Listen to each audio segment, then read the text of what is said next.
कुछ लोग हैं जो शाहीन बाग में बैठे थे, यहाँ भी बैठे हुए आंदोलन जीवी हैं सबके सब। आप इस समय अगर जंतर मंतर पे आए तो किसी हिम्मत के लोगों की बात कीजिए। बुज़दिल कायरों की और पत्तल चाटने वाले, जूते चाटने वाले लोगों की बात मेरे सामने मत करो। होता बेटियां बच रही होती तो हाथरस नहीं होता, दिल्ली कैंट नहीं होता, नांगल नहीं होता, ये संगम विहार में बच्चे का रेप और शोषण नहीं होता। तो अपने ऊपर लगे आरोपों को वो निराधार बताते हैं। चोर कहेगा मैंने चोरी करी है, चोर कहेगा मैंने चोरी करी है। तुम चोर को जूते थप्पड़, इसीलिए तो कहते हैं कस्टोडियल इन्वेस्टिगेशन इंक्वायरी करो। जब थप्पड़ पड़ेंगे, लाते पड़ेंगे, जूते पड़ेंगे, इन्वेस्टिगेशन होगी, वहां पे जब उल्टा टांगा जाएगा, सर्फ के अंदर मुंह डुबोया जाएगा, तब मानेगा हाँ मैंने की है चोरी। देश की बच्चियों को सुरक्षित लगता तो बिल्किस बानो के आरोपी रिहा नहीं होते। अगर देश की बच्चियों का मान सम्मान ये करते जो झूठी बातें बेटी बचाओ और बेटी पढ़ाओ की, बट कहते हैं ना जिस तन लागे सोई जाने। वो आपको दर्द अच्छा बताएगा जिसके आगे होगा। वो आपको दर्द अच्छा सा बता सकता है जो एक फैमिली मैन होगा। वो आपको अभी तो कह रहे हैं कि कुछ लोग हैं जो शाहीन बाग में बैठे थे, यहाँ भी बैठे हुए आंदोलन जीवी हैं सबके सब। आप इस समय अगर जंतर मंतर पे आए तो किसी हिम्मत के लोगों की बात कीजिए। बुज़दिल कायरों और पत्तल चाटने वाले, जूते चाटने वाले लोगों की बात मेरे सामने मत करो। वो हाँ राष्ट्रवादी, वो राष्ट्रवादी हैं जिनकी जेब गर्म होती है, वो राष्ट्रवादी हैं जो गोदी के अंदर बैठ के पत्रकारिता करते हैं और अपने मुंह से हर रोज आपके बेडरूम के अंदर आग के गोले बरसाते हैं। सबसे बड़ा टेररिज्म जो फैला रहे हैं इस देश में, वो अपने आप को राष्ट्रवादी बताएंगे। और जो यहाँ पे बहन बेटियों के साथ खड़ा हो रहा है उन्हें आप आंदोलन जीवी बताओगे। किसी भी औरत के ऊपर आप उसका कैरेक्टर असैसिनेट करोगे, आप उसके साथ असॉल्ट करोगे और आप औरतों को, महिलाओं को जो आवाज उठाती है उनको बोलोगे आप आंदोलन जीवी। ये भी चला है ना, अभी उसी गद्दार ने कहा है ना ये बात। तो हमें उनसे सर्टिफिकेट लेने की जरूरत नहीं है। जो सच्चाई है वो भली भांति जनता जानती है। जब खिलाड़ियों को चोट लगती है, मोदी जी ट्वीट करते हैं और क्या उन तक ये बात पहुंच नहीं पा रही? कौन से खिलाड़ियों को जिनके अंगूठे टूटते हैं? अंगूठे टूटने वाले खिलाड़ी हैं जिनके शरीर टूटते हैं, जो मेडल्स लेके आते हैं, जिनका इतना बड़ा, जिनको मैंने अभी आपको बताया कि जो बच्चे सपना देखते हैं ऐसे बनने का, उनके लिए उनके पास कुछ नहीं है, वो नहीं लिखते। तो आपको ये चीज समझनी नहीं है। पत्रकार होने के नाते आपकी भी जिम्मेदारी बनती है, लोगों को बताओ कि अगर देश को बचाना है तो इनको भगाना है। क्योंकि सबसे इतने तो अंग्रेज भी खतरनाक नहीं थे जितने काले खतरनाक हैं। पहले उनको भगाया था, इनको भगाने की जरूरत है। जो देश को बर्बाद करा है ना, इतना उन्होंने भी नहीं करा था जितना इन लोगों ने देश को बर्बाद कर दिया। इन लोगों ने आपका फ्यूचर खत्म कर दिया है। ठीक नहीं है 2024 के बाद ये जो कैमरा माइक पकड़ा ये हो। मैम कह रहे हैं कि फिल्म देखने के लिए द केरल स्टोरी कर्नाटक में कह रहे हैं, मोदी जी पे कुछ बोल नहीं रहे। कैसे बोलेंगे? देखो बताइए आप बता दीजिए। बेटियों, अगर जिस इंसान, मतलब मैं उनके पर्सनल कैरेक्टर पे नहीं जाऊंगी, मैं उनके निजी जीवन पे भी नहीं जाऊंगी, बट कहते हैं ना जिस तन लागे सोई जाने। वो आपको दर्द अच्छा बताएगा जिसके आगे होगा। वो आपको दर्द अच्छा सा बता सकता है जो एक फैमिली मैन होगा। वो आपको, ये तो एक मीडिया का बनाया हुआ नेता है ना, ये तो एक मीडिया के बनाई हुई आवाज है। Modi Modi Modi is made Modi by the media. हम तो अभी भी कहते हैं कि हमारे देश के प्रधानमंत्री हैं, हमारे साथ आके खड़े हो जाए, हम इनकी इज्जत करें, हम इनको मौका दें, हमें अच्छा लगेगा। क्योंकि वो जो कुर्सी है ना, जिस पद पे वो बैठे हैं, हमें उसकी गरिमा और उसकी इज्जत है, क्योंकि हम अपने देश से प्यार करते हैं और हम उस पद की इज्जत करते हैं। लेकिन इस इंसान ने कोई भी काम ऐसा नहीं किया जहां देश की बच्चियों को सुरक्षित लगे अपना आप। अगर देश की बच्चियों को सुरक्षित लगता तो बिल्किस बानो के आरोपी रिहा नहीं होते। अगर देश की बच्चियों का मान सम्मान ये करते जो झूठी बातें बेटी बचाओ और बेटी पढ़ाओ की, जितने बड़े इन्होंने नारे दिए उतने बड़े ये विफल हुए। अगर बेटी बचानी है तो ये जो देश की बेटियां बैठी हैं इनको बचाओ। आज वो खड़े हो, इतने कौन से बड़े आप नेता होगे? एक सेकंड, देश आपका है, प्रशासन आपका, पुलिस आपकी, पूरा राज्य आपका। हम यहाँ पे खड़े हैं तो क्या कोई हमें मार रहा है? यहाँ पे कोई हम पे अटैक कर देगा? यहाँ पे हम यहाँ पे खड़े हैं, आपको किस चीज का डर है?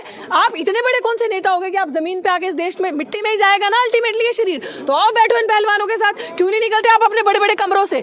आपने जब आना है, इतनी बड़ी तो रोड नहीं होगी जितनी ज्यादा आपके साथ सिक्योरिटी आएगी। बिना सिक्योरिटी क्या हो, बैठो पहलवानों के साथ, इंश्योर करो उनको उनके राइट आपको मिलेंगे। तब तो माने ये देश संविधान से चल रहा है, तब तो माने लॉ एंड ऑर्डर है। क्या फंड आ रहा है, सैकड़ों करोड़ खर्च किए गए हैं धरने के पीछे। तो इसका मतलब ये है कि पूरा देश विपक्ष है। जो 303 लोग हैं वो इस देश के नहीं है।